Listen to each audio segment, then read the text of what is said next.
Mga boss, agree ba tayo nitong Marcos resign? Walang isisigaw natin hanggat hindi bababa itong inayopak na to. Marcos resign. Alam nyo mga kababayan, ito, yung investigasyon ng flood control anomalies papunta na ngayon kay Bongo. Ha?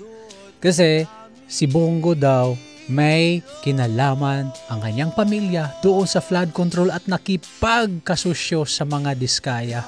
Anong kinalaman ni Bongo?